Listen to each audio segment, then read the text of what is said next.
شكرا لكم. السلام عليكم. I'm Dr.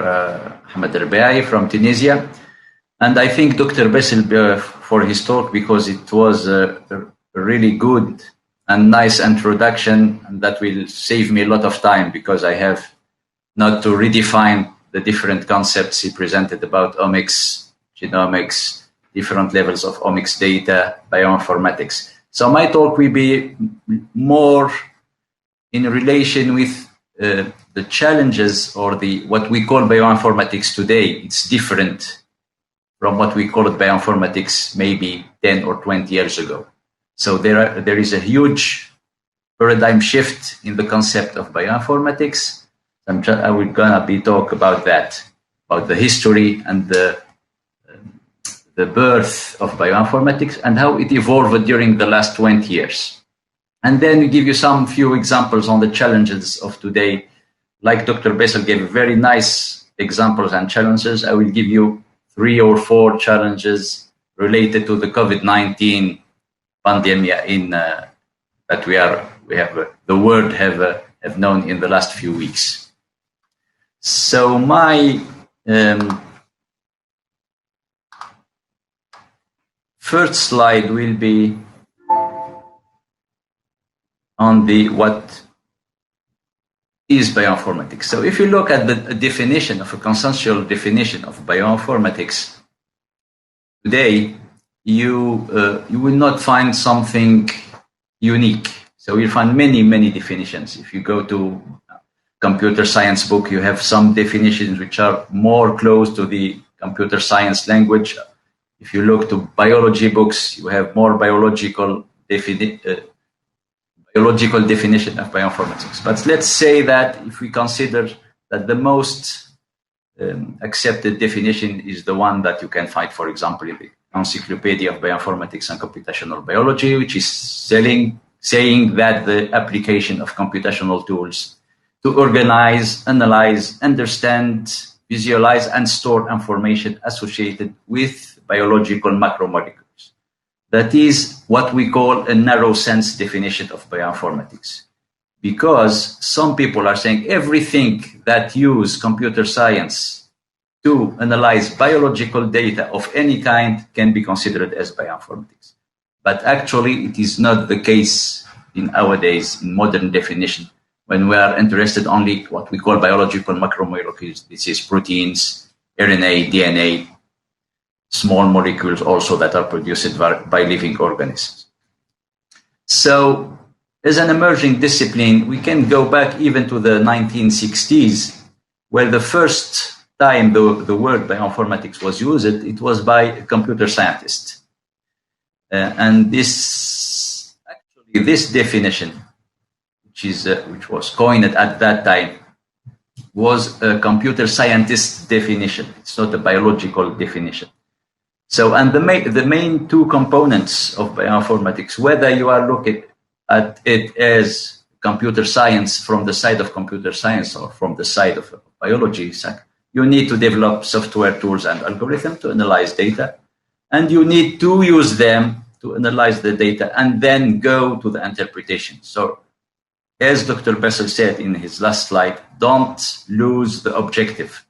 Your objectives, your ultimate goal is at the end is to come back to some biological thing that you can use in diagnosis, prognosis, therapy, to cure the environment, to make better food, and so on. So this is really the target. And what we use in computing tools, this is actually the tools.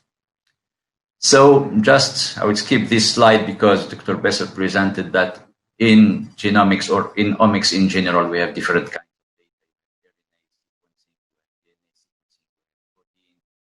interactions between DNA and proteins, between proteins and so on. So you have different, very heterogeneous kind of data, and that we can integrate actually by bioinformatics tools.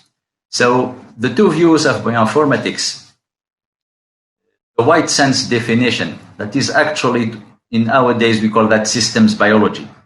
The wide sense definition is what the study of informatic processes in biotic systems. That means that you take any system is interested in the living organism. You take at the individual level, you are looking to a bacteria or a human being.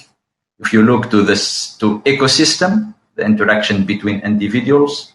If you look to the growth of a living organism, this is all can be modeled using mathematical and computer tools.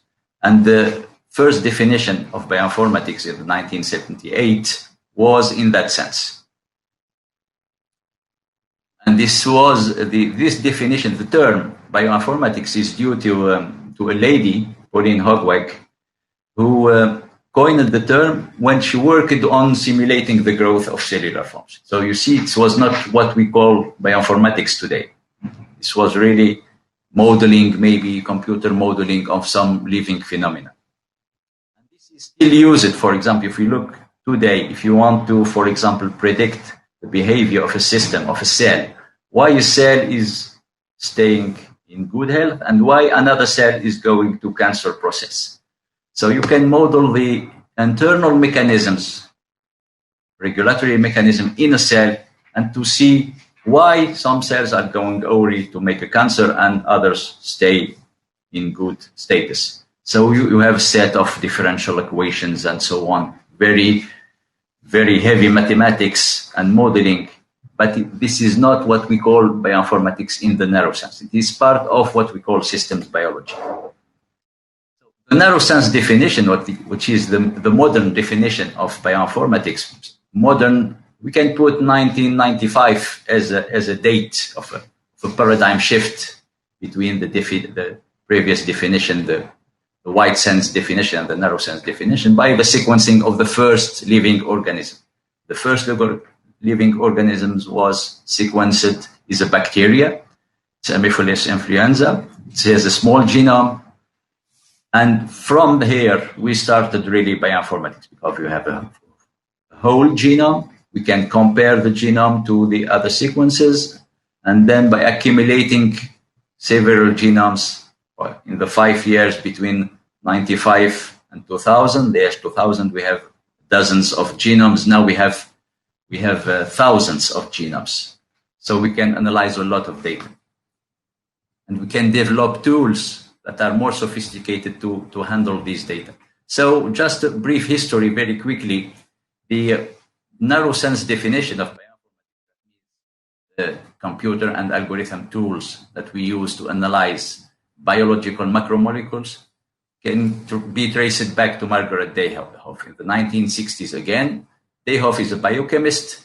She worked on proteins, but also she was very skilled in computing. So she used the first IBM machines in the 1960s to make some analysis on protein sequences. And she produced with her colleague, Richard Eck, in the 1965, the first database of biological sequences, of protein sequences. This is what we call the Atlas of Protein Sequence and Structure. At that time, it has 50 sequences. The year after, it was about 100 sequences. And now you know that we have millions of sequences in the databases on proteins. This is Margaret Dayhoff in her office, and this is the IBM computer she used it to make her first bioinformatics analysis on protein sequences. This is one of her first papers where she showed that we can use computer analysis of protein sequence to infer evolution, or what we call phylogenetic trees. You can use, by comparing the sequences, you see, for example, that some proteins are very similar between living organisms, and you can just make the comparison which species is closer to the other based on that sequence. The Richard Eck, which is her colleague, has another different background. He was a chemical engineering and plant biology, but he also worked on using the computer to analyze the sequences of proteins. This is the Atlas of Protein Sequences, just to see that how fast science has grown in the last 50 years. So now, database in a book, now you have databases in very big machines and with terabytes of data. Robert Lidley, also part of the team that worked on the first first take on protein sequences. He has again a different background. This is just to illustrate to you that when you want to do bioinformatics, you don't need to be computer scientist only, guys. You can come to bioinformatics from different and several ways.